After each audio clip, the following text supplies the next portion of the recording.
Vamos comentar um aspecto muito importante da liderança, que é o desenvolvimento de pequenas unidades, de equipes, sob lideranças próprias para a produção do grande conjunto das organizações de alto desempenho. Eu gosto de fazer analogia com o coronel, porque eu sou coronel, mas também porque a ideia de coronel, como já mencionei por aqui, é que ele comanda uma estrutura ainda que pode ter todo mundo, de certa forma, à sua vista, um face a face, um fácil acesso aos participantes da sua área de responsabilidade. Mas também porque, assim como os coronéis das Forças Armadas, nas polícias, eles atuam num campo de muito risco.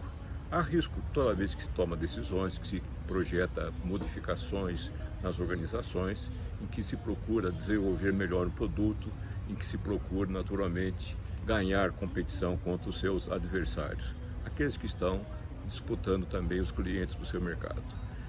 Eu lembro uma situação dramática acontecida na Guerra do Vietnã, que os americanos pensavam que iam resolver rapidamente, mas depois de 10 anos praticamente de combate, perda de mais de 50 mil vidas de jovens, fazendo um rescaldo de tudo aquilo que aconteceu, eles fizeram uma constatação dramática, que mais de 1.000 oficiais foram mortos pelos próprios subordinados.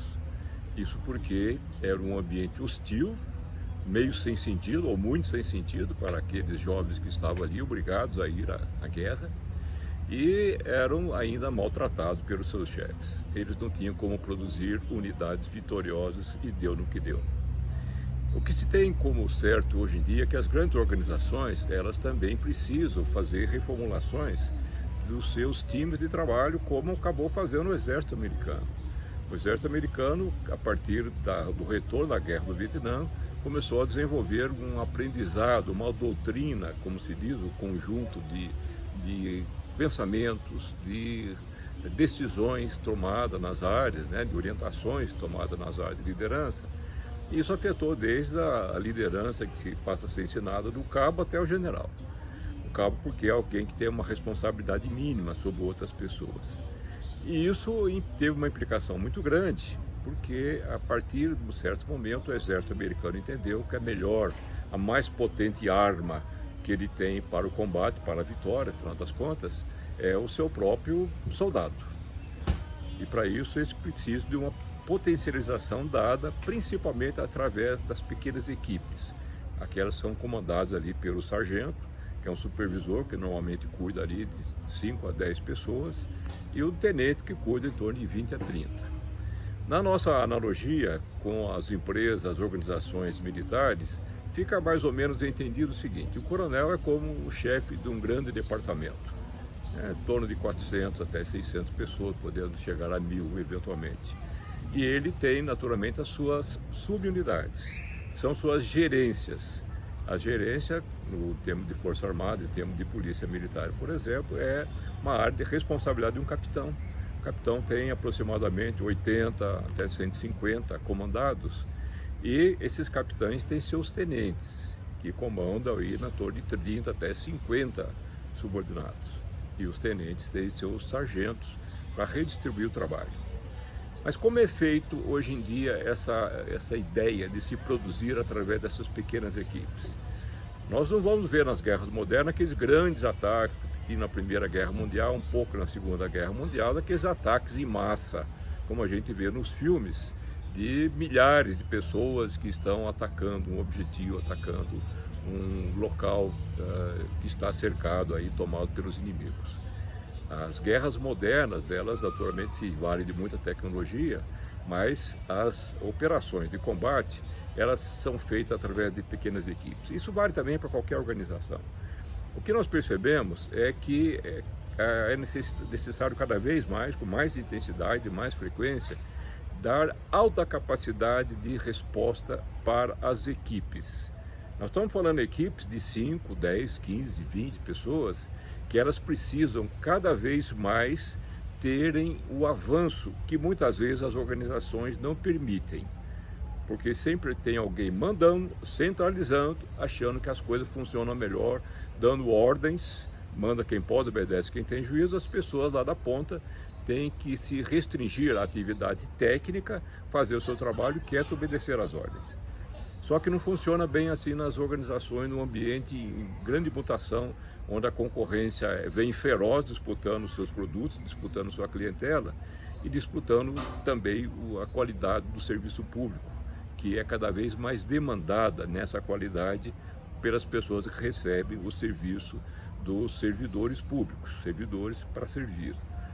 É importante se observar que, normalmente, a gente observa isso no termo da Polícia Militar, no termo das polícias, organizações públicas, pessoas que procuram os hospitais públicos sabem disso, nas escolas também, é que os funcionários subalternos que estão lá na frente, justamente atendendo o cliente, e são os seus vendedores também, eles não estão tão entusiasmados como seu chefe, mas deveriam estar. As organizações de alto desempenho, elas vão produzir nessas pequenas equipes a mesma motivação, a mesma preocupação em identificar seus problemas, a mesma preocupação em verificar a coleta de informações sobre como resolver esses problemas, procurar articular com seus colegas. Essas equipes precisam, inclusive, aprender as habilidades de identificar os problemas, habilidades para atender as pessoas, habilidade para interagir com seus colegas e com seus chefes. Esse desenvolvimento, se a sua empresa, se a sua organização não sabe dar essa capacidade, essa competência para as equipes, é melhor ir aprendendo. Porque nada pode levar uma organização a altíssimo desempenho, a não ser que você trabalhe numa organização que dependa estritamente da produção de alta tecnologia, mas no fim as organizações sempre vão depender do desempenho das pessoas. E elas precisam entender que o desempenho vai depender muito daquilo que nós já comentamos aqui. Saber fazer bem feito e querer fazer bem feito. Esse querer fazer bem feito é um problema muito sério de se levar esse grau de motivação para as equipes que estão em todas as áreas da organização, quer na atividade de meio, na área de produção, quer na atividade que já faz contato direto com clientes. Esse desenvolvimento de equipes, ele não é tão fácil como a gente está mencionando, possa dar a entender. É necessário haver uma curva de aprendizagem dessas equipes. Normalmente é importante que haja algum instrutor, algum supervisor para o desenvolvimento, até para as equipes saibam o que elas podem, o que elas devem fazer, como é que elas tomam decisões, as preocupações que elas devem ter em relação a um certo monitoramento do próprio trabalho, verificação, por exemplo, da qualidade do trabalho que estão produzindo, onde estão as falhas nos processos em que eles trabalham, o que poderia ser feito de melhor, pedir eventualmente até mais treinamento que as instâncias superiores da organização podem fornecer para as equipes, mas esse aprendizado vai sendo feito através de supervisores. Inclusive verificar um problema sério que costuma acontecer nessas equipes que estão se formando ou que já são existentes, que é a questão de poder e autoridade dentro das equipes. Eu já tive muita experiência em treinamento de equipes, com um processo de lideranças avançados, em que nós observamos que o indivíduo muito dominante, aquele que fala muito, normalmente num contexto de um grupo, ele acaba assumindo uma posição tão preponderante que intimida os colegas do grupo. Isso não pode acontecer, é necessário que eles aprendam, inclusive, a dar um feedback para o chefe quando ele está atrapalhando, quando está incomodando e como fazer esse feedback. Normalmente a regra do jogo é pura e simplesmente falar a verdade, falar no momento correto, geralmente naquele momento que o problema está acontecendo, mas sempre falar com respeito. O respeito de colega para colega, de colega para o supervisor, de colega para chefe e vice-versa, do chefe para todos que estão ali. Essa conversa aberta para aperfeiçoar sistemas, para verificar a melhor forma de se chegar aos resultados, e vai gradualmente fortalecendo o ambiente das equipes. Com essas equipes estruturadas dentro da organização, elas vão aprender, inclusive, gradualmente a se entender com as equipes com quem tem relacionamento mais imediato. Elas vão aprendendo, é importante que façam isso, a ter funções diferentes daquelas que estão habituados a fazer.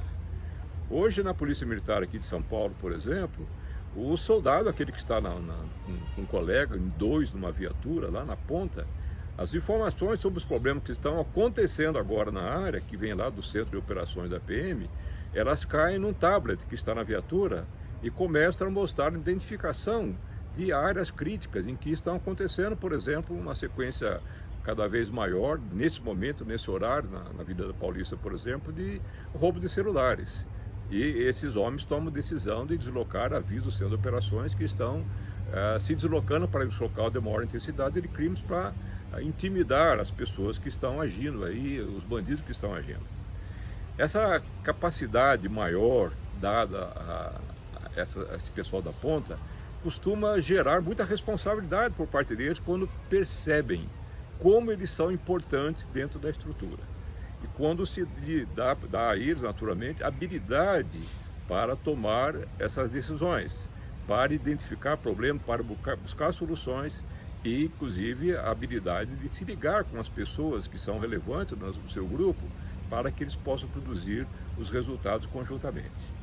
As organizações, portanto, elas dependem hoje muito mais de uma grande habilidade lá do seu coronel, do seu chefe de departamento, dos seus capitães, seus gerentes, de produzir um grupo o maior possível de equipes de alto desempenho. São elas que vão produzir, afinal de contas, uma organização de alto desempenho.